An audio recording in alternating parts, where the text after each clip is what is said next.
Welcome to our मंजिल with Ansari YouTube channel.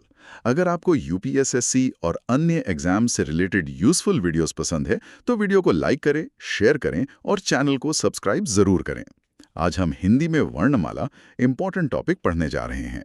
चलिए शुरुआत करते हैं। तो आज हम हिंदी व्याकरण की गहराइयों में उतरने वाले हैं, खासतौर पर वर्णमाला पर। जी। और ये सिर्फ क ख ग सीखने की बात नहीं है।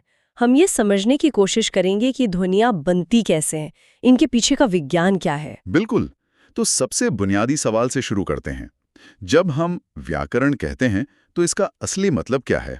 देखिए, व्याकरण वो शास्त्र है, या कह सकते हैं कि वो नियम पुस्तिका है, जो हमें किसी भी भाषा को शुद्ध रूप से लिखना, पढ़ना और बोलना सिखाती है। अच्छा, तो ये भाषा को एक ढांचा देता है। हाँ, बिल्कुल। और इस ढांचे के 3 मुख्य अंग होते हैं। 3 अंग? जी, पहला है वर्ण विचार, फिर शब्द विचार और आखिर में वाक्य विचार। और आज हमारा पूरा ध्यान वर्ण विचार पर रहेगा, है ना? एकदम सही। हम भाषा की सबसे छोटी इकाई यानी वर्ण से शुरू करेंगे। वर्ण यानी भाषा की वो सबसे छोटी ध्वनि जिसके और टुकड़े नहीं किए जा सकते। बिल्कुल, जैसे अ, ई, क, च।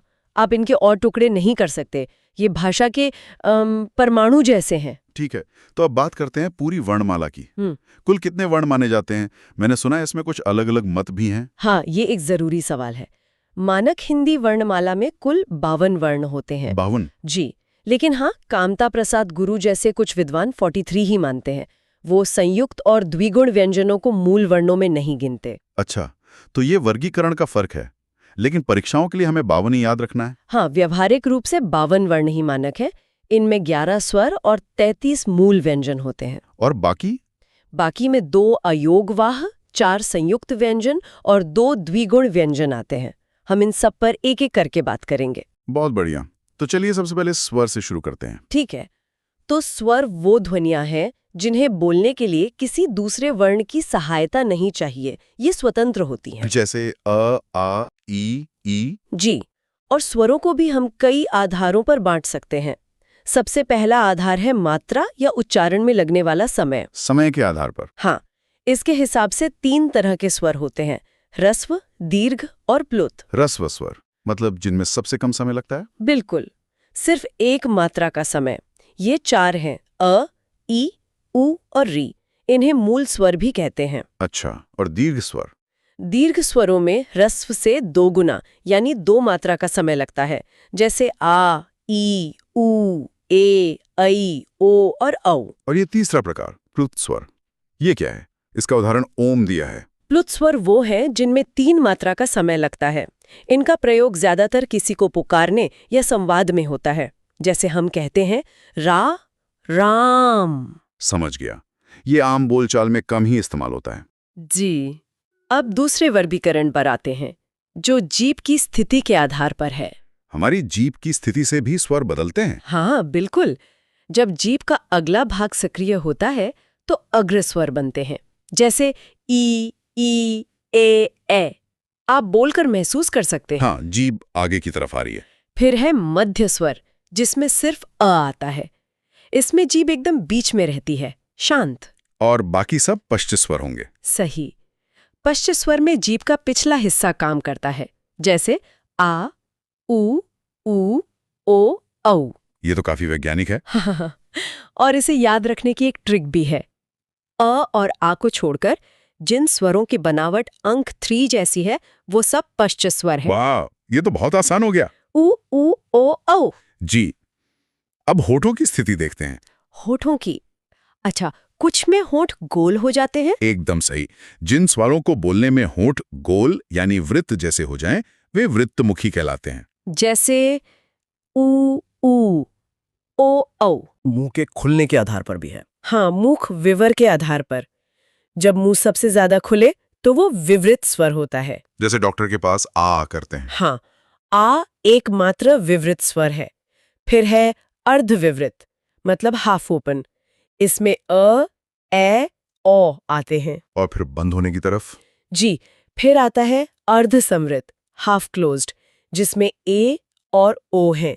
और अंत में संवृत, क्लोज्ड, जिसमें मुंह लगभग बंद रहता है। जैसे ई, ऊ। एकदम सही। स्वरों में दो और चीजें आती हैं, अनुस्वार और विसर्ग। इन्हें अयोगवाह कहते हैं। ये नाम थोड़ा अजीब है। अयोगवाह का मतलब है जो योग न होने पर भी साथ चलें।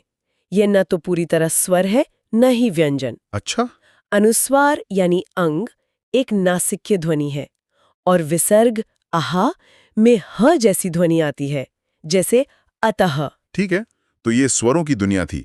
अब व्यंजनों पर आते हैं। जी, व्यंजन वे वर्ण हैं जो स्वरों की सहायता से बोले जाते हैं। आप क बिना अ के नहीं बोल सकते। और इनका सबसे बड़ा परिवार है स्पर्श व्यंजन, है ना? कुल 25। हाँ, इन्हें वर्गीय व्यंजन भी कहते हैं। स्पर्श इसलिए क्योंकि इन्हें बोलते समय जीभ मुंह के किसी न किसी हिस्से को छूती है। और इसी आधार पर इनके 5 वर्ग हैं। जी, कंठ, तालु, मूर्धा, दंत और ओष्ठ। चलिए एक एक करके समझते हैं। सबसे पहले कंठ। कंठ यानी गला। यहाँ से क वर्ग बोला जाता है, क, ख, ग, घ, ङ। आवाज सीधे गले से आती है। और कंठ के बाद? कंठ से थोड़ा आगे है तालु, मुंह की ऊपरी छत। यहाँ से च वर्ग बोला जाता है, च, छ, ज, झ, ञ। तालु के बाद मूर्धा। ये कहाँ होती है? मूर्धा मतलब तालु का कठोर वाला अगला हिस्सा, दांतों के ठीक पीछे। यहाँ से ट वर्ग बोला जाता है, ट, ठ, ड, ढ, ण। अच्छा, और फिर त वर्ग के लिए दांत? हाँ, त वर्ग में जीभ दांतों को छूती है, त, थ, द, ध, न। और आखिर में प वर्ग जो होठों से बोला जाता है। सही है, बिना होंठ मिलाए नहीं बोल सकते। तो ये पूरी यात्रा है कंठ से होठों तक, क, च, ट, ट, प। ये क्रम तो बहुत तार्किक है। स्पर्श व्यंजनों के बाद आते हैं अंतःस्थ व्यंजन। जी, अंतःस्थ का मतलब है बीच में स्थित। ये 4 हैं, य, र, ल, व। ये किसके बीच में है? ये स्वर और व्यंजन के बीच की स्थिति में है। इनके उच्चारण में हवा को बहुत कम रोका जाता है। ठीक है। और फिर हैं ऊष्म व्यंजन। ऊष्म मतलब गर्मी? हाँ, एक तरह से। ये हैं श, श, स, ह। इन्हें बोलते समय मुंह से हवा घर्षण के साथ निकलती है, जिससे हल्की गर्म हवा महसूस होती है। अच्छा, इसीलिए इन्हें ऊष्म या संघर्षी कहते हैं। बिल्कुल। अब वर्णमाला के सबसे वैज्ञानिक वर्गीकरण पर आते हैं, घोषत्व और प्राणत्व के आधार पर। ये क्या है? देखिए, घोषत्व का संबंध हमारे गले की स्वर तंत्रियों में होने वाले कंपन से है। कंपन? जी, जिन वर्णों को बोलते समय कंपन होता है वे सघोष कहलाते हैं और जिनमें नहीं होता वे अघोष है। इसे कैसे पहचान सकते हैं? आप गले पे उंगली रखकर देखिए, क बोलिए, कंपन कम होगा। अब ग बोलिए, कंपन ज्यादा महसूस होगा। हाँ बिल्कुल, ग में ज्यादा कंपन है। तो नियम ये है कि हर वर्ग का पहला और दूसरा वर्ण अघोष होता है और तीसरा, चौथा, पांचवा सघोष। और सभी स्वर भी सघोष होते हैं। कमाल है। और प्राणत्व का क्या मतलब है? इसका संबंध सांस से है। एकदम सही। प्राण का अर्थ है हवा या श्वास। जिन वर्णों में कम हवा निकलती है वे अल्प प्राण हैं। और जिनमें ज्यादा वो महाप्राण। जी, आप हाथ मुंह के आगे रखकर क बोलिए और फिर ख बोलिए, आपको अंतर महसूस होगा। हाँ, ख में हवा का झोंका ज्यादा है। तो इसका नियम भी बहुत सरल है।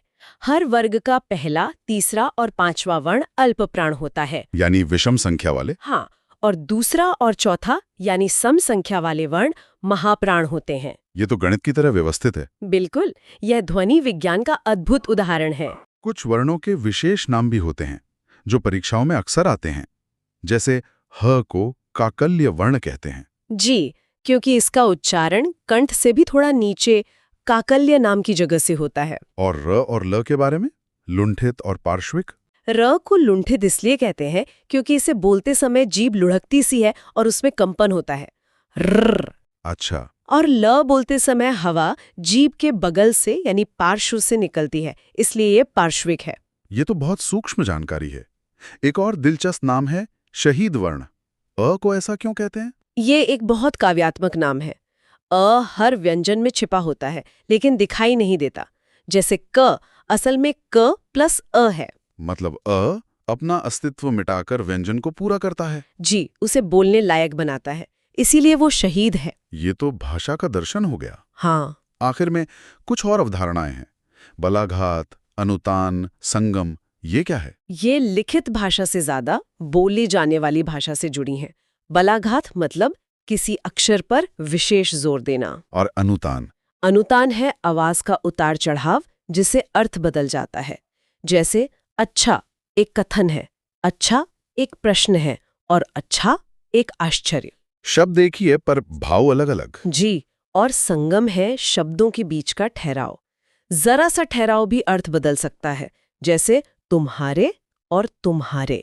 तो ये पूरी चर्चा हमें वर्णों की सूची से उठाकर भाषा के जीवंत प्रयोग तक ले आई है। बिल्कुल, सार यही है कि हिंदी वर्णमाला सिर्फ अक्षरों का ढेर नहीं है, ये एक बहुत ही वैज्ञानिक और तार्किक व्यवस्था है। इसे समझना मतलब अपनी ही आवाज के रहस्य को समझना। एकदम सही। और जब हम इस नजरिए से देखते हैं तो व्याकरण बोझ नहीं बल्कि एक दिलचस्प पहेली लगता है। तो इस पूरी खोज के बाद हमारे सुनने वालों के लिए एक अंतिम विचार क्या हो सकता है? एक विचार ये हो सकता है कि अगर अ हर व्यंजन में छिपा एक शहीद वर्ण है, तो क्या ये हमें सिखाता है कि हर स्पष्ट अभिव्यक्ति के पीछे एक मूक अदृश्य आधार होता है, जो उसे संभव बनाता है, जी। चाहे वो व्याकरण का नियम हो या जीवन का कोई और सिद्धांत। ये था हिंदी मास्टर क्लास टॉपिक का कंप्लीट एक्सप्लेनेशन। अगर वीडियो हेल्पफुल लगी हो तो लाइक और शेयर जरूर करें। नेक्स्ट क्लास में मिलते हैं।